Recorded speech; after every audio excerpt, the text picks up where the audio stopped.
Hello friend, this is Sudha Mishra. This is your psychology class. सबसे पहले many many congratulations to me and you all for monetising our channel Caliber Adda. ठीक. इस सब का सबसे ज़्यादा श्रेय आप लोगों को जाता है. आप लोगों ने बहुत बहुत प्यार दिया, बहुत सारा सहयोग दिया. आप लोगों के सहयोग की वजह से ही आज संभव हो पाया है कि इतने कम समय में हमारा चैनल मोनेटाइज हो पाया है.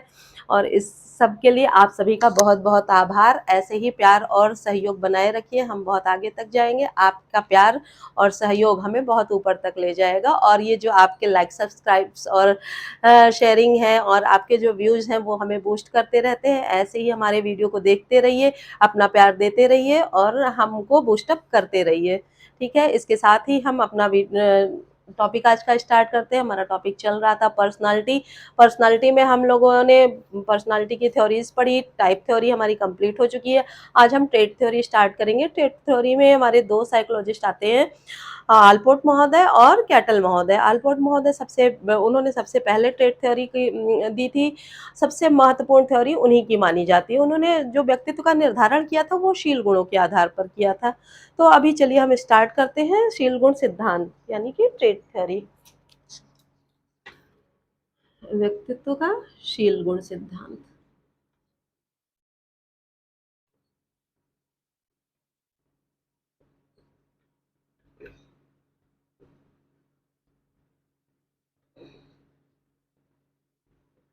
शील गुण सिद्धांत.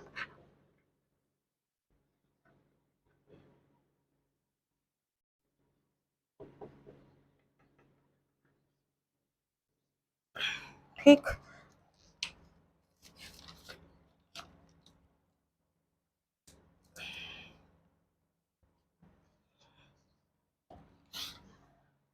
इसके दो मनोवैज्ञानिक हैं. आलपोर्ट.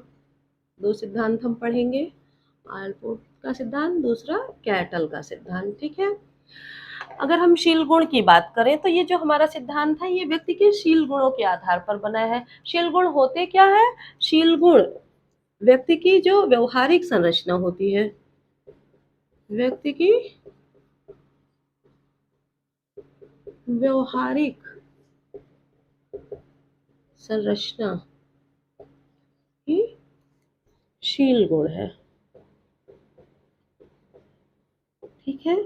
आमतौर पर शील गुण हम किससे मानते हैं? आमतौर पर शील गुण ये होता है कि जो हमारा दैनिक व्यवहार होता है, जिसे हम किसी जो बहुत आसानी से ऑब्जर्वेशन किया जा सकता है. हमारा उठने बैठने का तरीका, हमारा रहन सहन का तरीका, हमारा खुश मिजाज होना, हमारा चिड़चिड़ा होना, हमारा प्रेम पूर्वक रहना, हमारा सबसे अलग थलग रहना, ईर्ष्या की भावना या मिलनसार होना, सामाजिकता की भावना. तो इसी के आधार पर हमारा जो ये शील गुण निर्धारित होते हैं. ठीक है. जब शील गुणों का निर्धारण होता है तो ये कई बार आलपोर्ट महोदय का कहना था कि हमारे वंशानुक्रम पर निर्धारित होता है. और कई बार यह वातावरण के आधार पर इसमें परिवर्तन भी आ जाते हैं. वातावरण और वंशानुक्रम दो ऐसी चीजें हैं जो इसको परिवर्तित कर सकती हैं. ठीक है. और आमतौर पर शील गुण हमारी वही आदतें होती हैं जो हम सामान्य तौर पर देख सकते हैं, आसानी से लोगों में पहचान सकते हैं. तो अगर पहचानने और जानने समझने की बात हो तो अल्पोर्ट महोदय ने इसका भी वर्गीकरण किया था. वो आगे आपको हम आगे की वीडियो में डिस्कस करेंगे. अभी के लिए इतना जान लेते हैं कि शील गुण क्या है. हमारी व्यवहारिक संरचना है जो हमारे व्यवहार में, कार्य करने में, लोगों से अंतःक्रिया करने में, मेल मिलाप में जो प्रकट हो जाते हैं, जो हमारे व्यवहार दिख जाते हैं, वही शील गुण है. ठीक है. ट्रेड जो होते हैं, ट्रेड का अर्थ ही होता है, यानी शील गुण का अर्थ ही होता है व्यवहार का वर्णन. शील गुण का अर्थ होता है व्यवहार का वर्णन. ठीक है. जो हम अपने किसी का जो बिहेवियर होता है वो डिस्क्राइब करते हैं कि हाँ वो ऐस बातूनी है, वो खुश मिजाज है, वो किसी की बात से चिढ़ जाता है, वो जलनखोर है, वो ईर्ष्यालु है. या हम किसी के बारे में बात करते हैं यानी किसी के व्यवहार का वर्णन करते हैं तो वो उसके हम शील गुणों का वर्णन कर रहे होते हैं. ठीक है.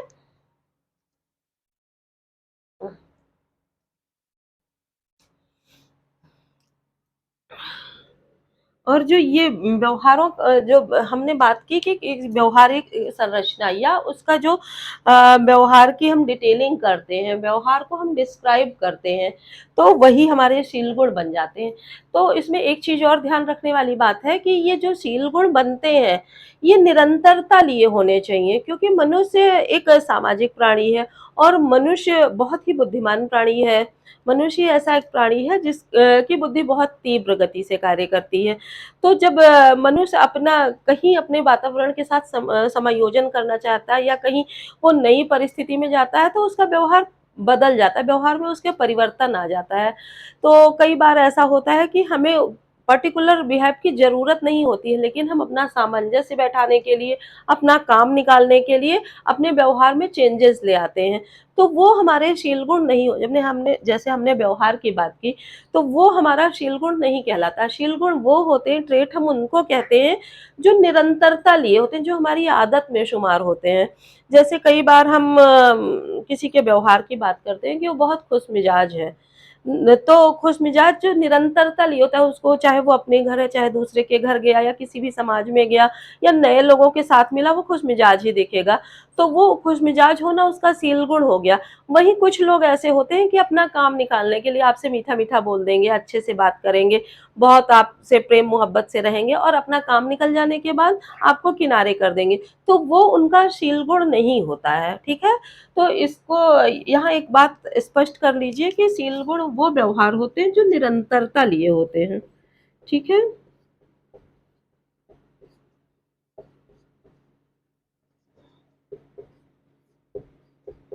व्यवहार होते हैं जिनमें निरंतरता होती है, कि वो कहीं भी कैसी भी परिस्थिति में रहे, वो उनका व्यवहार दिखेगा ही।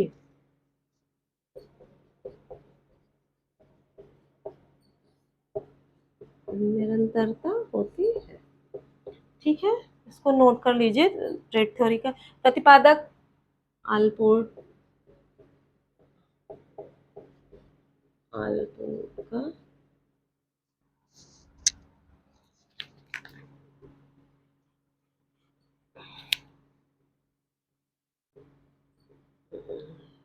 शील गुण सिद्धांत।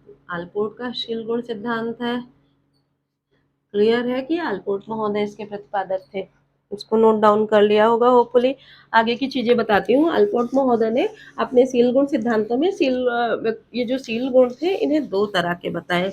एक सामान्य सील गुण और दूसरा व्यक्तिगत सील गुण।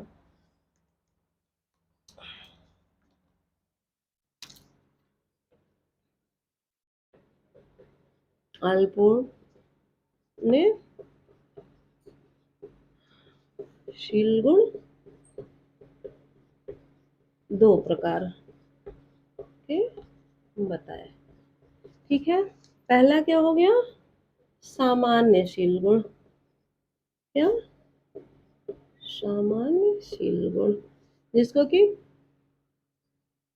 कॉमन ट्रेट कहा गया है, ठीक? दूसरा व्यक्तिगत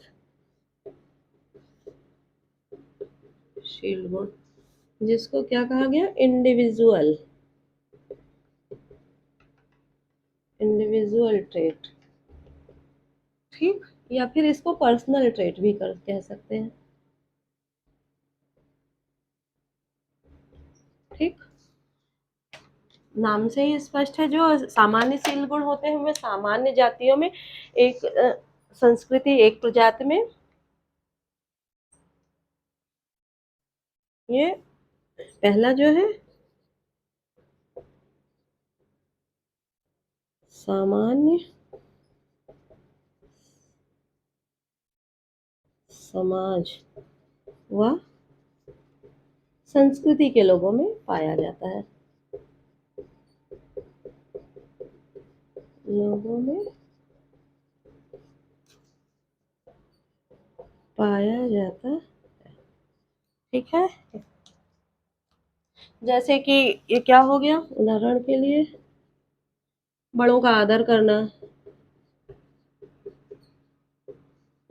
बड़ों का आदर करना, या कह लेते हैं दूसरा पूजा पाठ करना।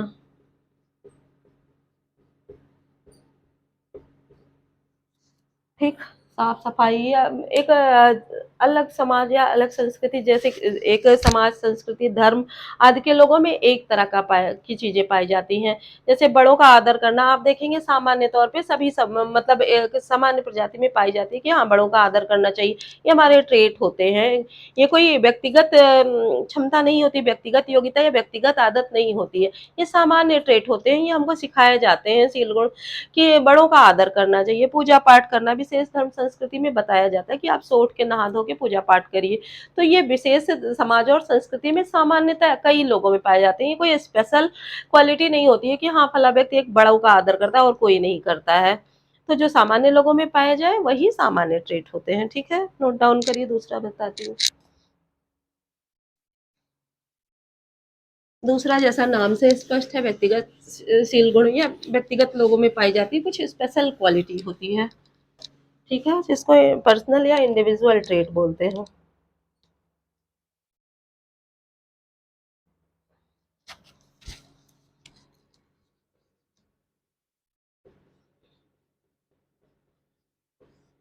व्यक्तिगतशील गुण।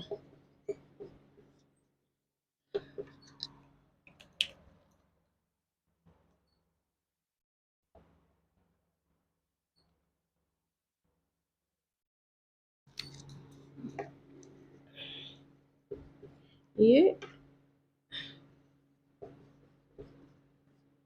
व्यक्ति विशेष में पाया जाता है।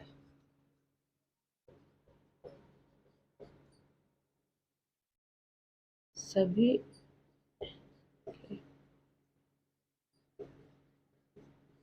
व्यक्तिगत शील गुणों में तुलना की जा सकती है, ठीक है? तुलना की जा सकती है, ठीक है? इसके व्यक्तिगत शील गुण क्या होते हैं कि ये व्यक्ति विशेष में पाए जाते हैं, जैसे किसी में प्रसन्नता का गुण होता है और कोई बहुत गुमसुम सा रहता है, कोई बहुत शाई नेचर का है, कोई बहुत ओपन माइंडेड है।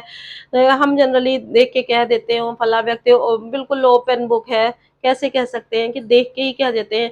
हर व्यक्ति तो होता नहीं है, हर व्यक्ति खुशमिजाज नहीं हो सकता है, हर व्यक्ति बहुत गुमसुम सा नहीं रह सकता है। हर व्यक्ति की समायोजन क्षमता बराबर नहीं होती, हर व्यक्ति में प्रेम पूर्वक व्यवहार करने की क्षमता बराबर नहीं होती है, हर व्यक्ति में सत्यनिष्ठता या सत्यता नहीं होती है, कोई बहुत झूठ बोलने का आदी होती है, कोई अनायास ही झूठ बोलते रहता है, कोई ज़रूरत पड़ने पे भी झूठ नहीं बोलता है, तो ऐसे-ऐसे ये सबका व्यक्तिगत गुण होता है, व्यक्तिगत उसकी आदत होती है। तो ये सभी व्यक्तियों में एक समान नहीं होते हैं, इनमें तुलना की जा सकती है, कैसे तुलना की जा सकती है? कि जैसे एक व्यक्ति खुशमिजाज है, एक व्यक्ति खुशमिजाज नहीं है, कम खुशमिजाज है या समय पड़ने पर मुस्कुरा देता है, तो उसमें हम तुलना करते हैं कि हाँ, वो तो खुशमिजाज है, फलाँ व्यक्ति खुशमिजाज नहीं है। इस तरह से तुलना हम कर सकते हैं, ठीक है? इसके अलावा व्यक्तिगत शील गुणों की बात करें तो अल्पोर्ट महोदय ने इसका डिवीज़न भी 3 प्रकार से किया था। ये इम्पोर्टेंट बहुत ज़्यादा नहीं है, एग्ज़ाम में नहीं आते हैं, इससे रिलेटेड क्वेश्चन अभी तक कभी भी नहीं आया है, पर जानकारी के लिए आपको जानना ज़रूरी है, जो हमारे 11th-12th के बच्चे हैं या ग्रेजुएशन के हैं या और जो इंटरव्यू रिलेटेड एग्ज़ाम्स होते हैं जिनमें पर्सनैलिटी से क्वेश्चन पूछे जाते हैं, उनमें ये चीज़ें आ सकती हैं या एग्ज़ामिनर पूछ सकता है, तो इसलिए ये जानना ज़रूरी है कि अल्पोर्ट महोदय ने व्यक्तिगत शील गुण जो थे उनको 3 प्रकार बताए थे। कौन-सा? कार्डिनल, दूसरा बताया था सेंट्रल और तीसरा उन्होंने बताया था सेकेंडरी,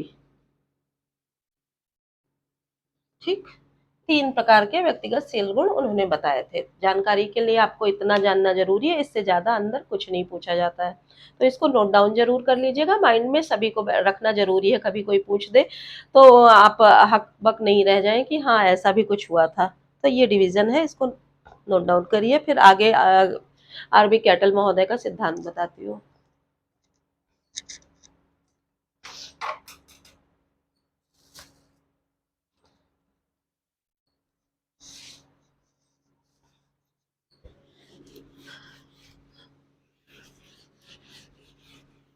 नोट जरूर बनाते चलिएगा। नोट्स बनाने का सबसे बड़ा फायदा ये है कि कभी भी आप ऑल ऑफ सडन आपसे कुछ पूछा जाता है तो आपको यूट्यूब खोलने की जरूरत नहीं है। एक बार बुक या नोट्स पलट लेंगे, आपको चीजें मिल जाएंगी सामने और आपको याद भी बहुत जल्दी होगा।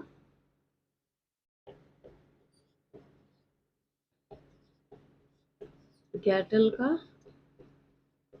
शील गुण सिद्धांत। ठीक। आलपोर्ट महोदय के बाद सबसे ज्यादा महत्वपूर्ण कैटल महोदय का शील गुण सिद्धांत है। ठीक है, अगर महत्वपूर्ण सिद्धांतों की बात की जाए तो दो ही सिद्धांत शील गुण सिद्धांतों में महत्वपूर्ण माने जाते हैं। क्वेश्चन भी कई बार पूछ लिया जाता है कि सबसे महत्वपूर्ण सिद्धांत किसका है, तो सबसे महत्वपूर्ण सिद्धांत अल्पोर्ट महोदय का है, उसके बाद कैटल महोदय का है। तो इसको बहुत ध्यान से पढ़िएगा, इससे क्वेश्चन जबकि ज्यादा आते हैं इन कंपैरिजन अल्पोर्ट महोदय के, क्योंकि आप लोग ये जान गए हैं कि अल्पोर्ट महोदय का सिद्धांत सबसे ज्यादा महत्वपूर्ण है, तो लोग ज्यादा पढ़ते हैं, कैटल का कम पढ़ लेते हैं, लेकिन क्वेश्चन इससे ज्यादा आते हैं। ठीक है, इन्होंने भी कैटल महोदयशील गुणों की बात तो अल्पोर्ट महोदय ने भी की, कैटल महोदय ने भी की, लेकिन कैटल महोदय ने जो अल्पोर्ट महोदय ने 18,000 शील गुण बताए थे। 18,000 शील गुण किसने बताए थे? अल्पोर्ट महोदय ने बताए थे। में से कैटल महोदय ने 4500 शील गुणों को अलग किया, अलग किया। ठीक, इन्होंने कहा कि ये 18,000 सील गुण, 18,000 सील गुण तो व्यक्तियों में होते हैं, इतनी ज्यादा पॉपुलेशन है, हर व्यक्ति में अलग अलग सील गुण होते हैं, किसी में कुछ है किसी में कुछ नहीं है। तो अल्पोर्ट महोदय ने 18,000 सील गुणों को बताया कि मनुष्य में कुल 18,000 सील गुण होते हैं। पर कैटल महोदय का कहना था, कैटल महोदय ने अपने शोध में अपने अध्ययनों से ये निष्कर्ष निकाला कि उन 18,000 शील गुणों में से 4500 शील गुण ऐसे हैं जो महत्वपूर्ण है, जो ज्यादातर व्यक्तियों में पाए जाते हैं। इसके बाद 1800 में से 4500 शील गुणों को निकालने के बाद, इसके बाद भी इन्होंने शील गुणों को समराइज किया, शील गुणों की संख्या कम करके 35 कर दी। कितनी कर दी? 35 कर दी। कि 4500 शील गुण तो पढ़ना भी मुश्किल है, जानना भी, याद करना भी, डिस्क्राइब करना भी। जब आपके सामने पर्टिकुलर पर्सन आएगा तब तो आप डिस्क्राइब कर सकते हैं, पर ऑल ऑफ सडन आपसे पूछा जाए 4500 शील गुण आप बताइए कैटल महोदय ने कौन कौन से दिए थे, तो आप बताना असंभव सा है। खुद कैटल महोदय के लिए भी वो सारी चीजें याद रखना बहुत मुश्किल सा हो जाएगा। हालांकि उन्होंने शोध किया था तो उनको चीजें पता होंगी, लेकिन 35 कर दी थी उन्होंने शील गुणों की संख्या। ये शील गुण भी दो पार्ट में इन्होंने डिवाइजन किए थे। किस तरह से? इन्होंने दो भागों में बांटा था शील गुणों को।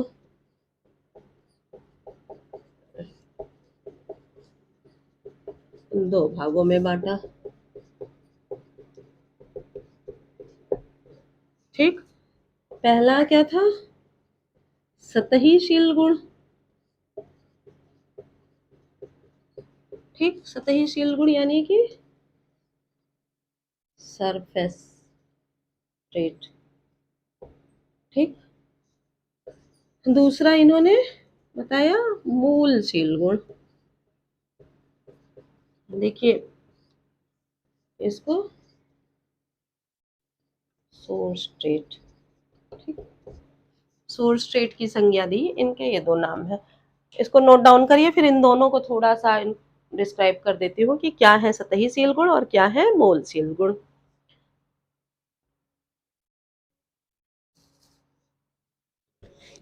मैं जल्दी जल्दी रब करती जा रही हूँ, अगर आपके नोट्स छूट रहे हैं तो वीडियो रिप्ले करके देख लीजिएगा, स्क्रीनशॉट लेते रहिए, नोट्स बनाते रहिए, कॉन्सेंट्रेट रहिए।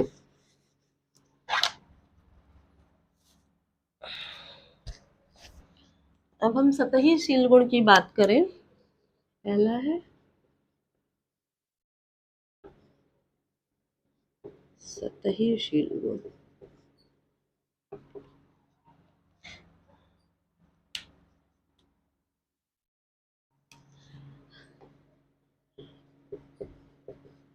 इन शील गुणों को दैनिक अंतःक्रिया में, सॉरी, आसानी से देखा जा सकता है। ठीक है। हम डेली रूटीन की बात करें तो डेली ये जो शील गुण होते हैं, ये बिहेव जो होते हैं, व्यक्ति की आदतें जो होती हैं, ये डेली रूटीन में आपको देखने को मिलेंगी। ऐसा नहीं है कि कभी कभी उसका प्रदर्शन होगा, ये उसकी आदत होती है। सो उठ के सुबह से शाम तक में उसकी ये आदतें आपको दिखी जाएंगी। ठीक है। इसका ऑब्जर्वेशन किया जा सकता है, इन शील गुणों का इसका ऑब्जर्वेशन किया जा सकता है।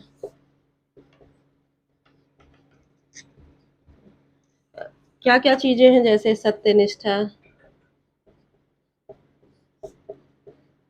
परोपकारिता, प्रसन्न चित्तता, ये सारी चीजें हैं डेली रूटीन में आप देख सकते हैं। कभी कभी इसके प्रदर्शन नहीं होते। आप सुबह से शाम तक अगर किसी व्यक्ति की रूटीन आप चेक करेंगे, उसके साथ रहेंगे, तो ये सारी चीजें बहुत आसानी से मिल जाएंगी आपको। तो इसीलिए इसको सतही शील गुण कहते हैं। दूसरा हमारा आता है मूल शील गुण।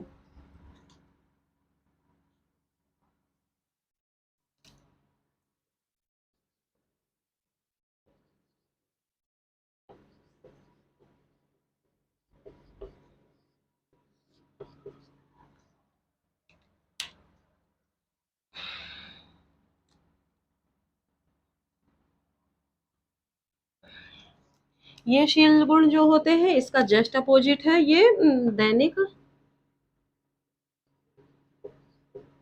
इनका प्रदर्शन दैनिक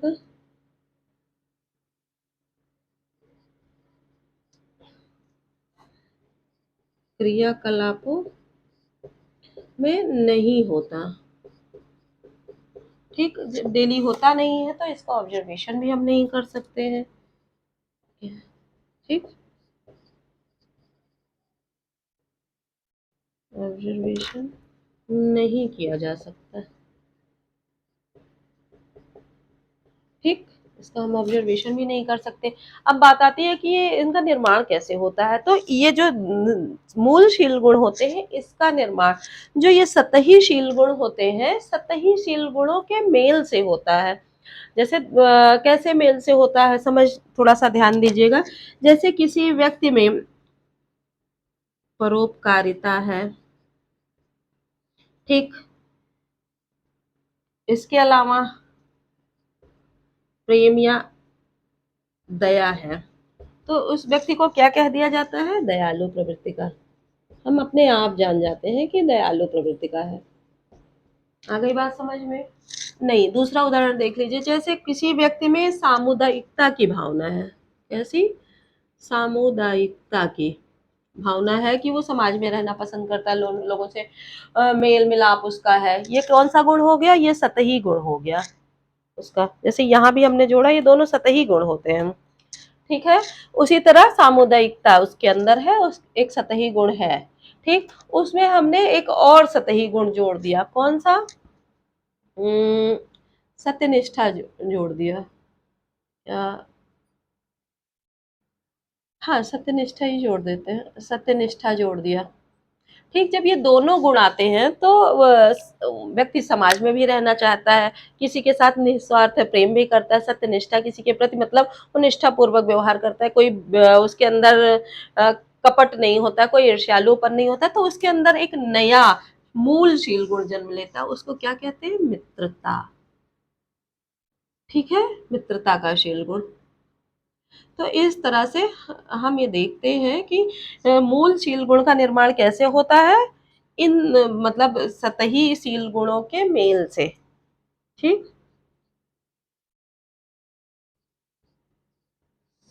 सतही शील गुणों के मेल से इसका निर्माण होता है। ठीक। नोट डाउन करिए। तो लगभग सिद्धांत हो गया है। थोड़ी सी चीजें और बतानी बची है, इसको नोट डाउन करिए, बताती हूँ।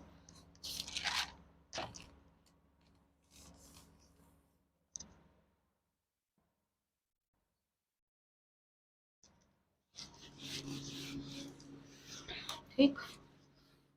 तो ये जो सतही सील गुण है, इन्हीं सील गुणों को कैटल महोदय ने सील गुण सूचक कहा। क्या कहा?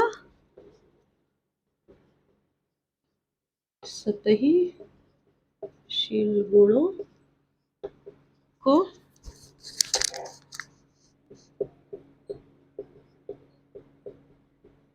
सील गुण सूचक कहा। ठीक, किसने कहा? कैटल महोदय ने। इसके अलावा जो इन्होंने 35 सील गुणों की बात की थी, 35 सील गुणों का को भी बताया था कि इसका डिवीजन किया है, आगे बताऊंगी। तो इन्होंने जो 35 सील गुण बताए थे, 35 सील गुणों में इन्होंने 23 सील गुण बताए। 23 सील गुण सामान्य लोगों में पाए जाते हैं।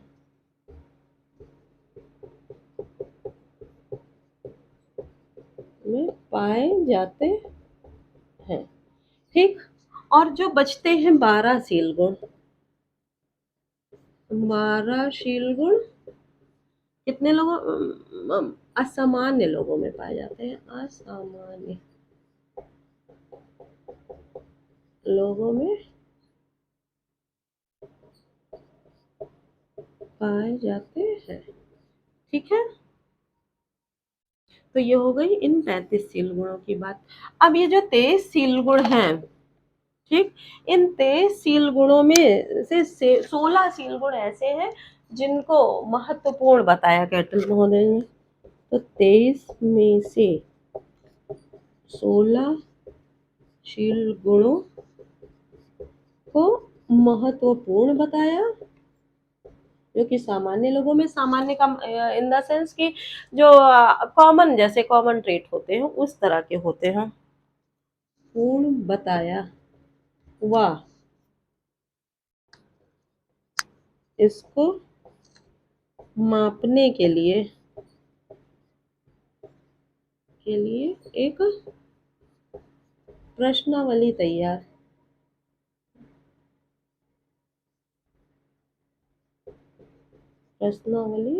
की। ठीक है। इन गुणों को महत्वपूर्ण बताया, वही सील गुणों को इन्होंने कहा कि ये मापे जा सकते हैं, और मापने के लिए इन्होंने एक प्रश्नों की प्रश्नावली तैयार की। उस प्रश्नावली का नाम क्या है? 16 PF। ये क्वेश्चन आ सकता है कि 16 PF क्या है। तो ये 16 सील गुणों को मापने की मापनी है, 16 PF। ठीक, इस इम्पोर्टेंट है, नोट इसको जरूर करिएगा। ठीक। और आपको कई जगह, बहुत जगह मिलेगी भी नहीं ये सारे, इस तरह जो चीजें आपको बता रही हूँ, हर जगह आपको, हर नोट्स में, हर बुक में नहीं मिलेंगी। तो इसलिए इनको नोट डाउन जरूर करते चलिए। होपफुली आपको ये दोनों सिद्धांत समझ में आ गए होंगे, अल्पोर्ट महोदय का सिद्धांत और कैटल महोदय का सिद्धांत। कहीं कोई डाउट्स आता है आप कमेंट सेक्शन में जरूर डालिएगा, आपके डाउट्स क्लियर किए जाएंगे। वीडियो पसंद आया तो लाइक, सब्सक्राइब, शेयर जरूर करिए। और एक बार फिर से आप सबको बहुत बहुत धन्यवाद। हमारा चैनल मोनेटाइज करवाने के लिए आपका प्रेम और सहयोग हम मिलने की वजह से ये संभव हो पाया है। आगे भी अपना प्रेम और सहयोग बनाए रखिए, हमारे चैनल को लाइक, सब्सक्राइब, शेयर करते रहिए। अपने व्यूज जरूर दीजिए, कमेंट जो आपके आते हैं वो हमको बूस्ट करते हैं, हम बूस्टअप होते हैं और नए कंटेंट के साथ आपके सामने फिर आ जाते हैं। तो इसी तरह हमको बूस्टअप करते रहिए और लय में बनाए रखने के लिए लाइक, सब्सक्राइब, शेयर करते रहिए। मिलते हैं नए वीडियो में नए कंटेंट के साथ, तब तक के लिए धन्यवाद।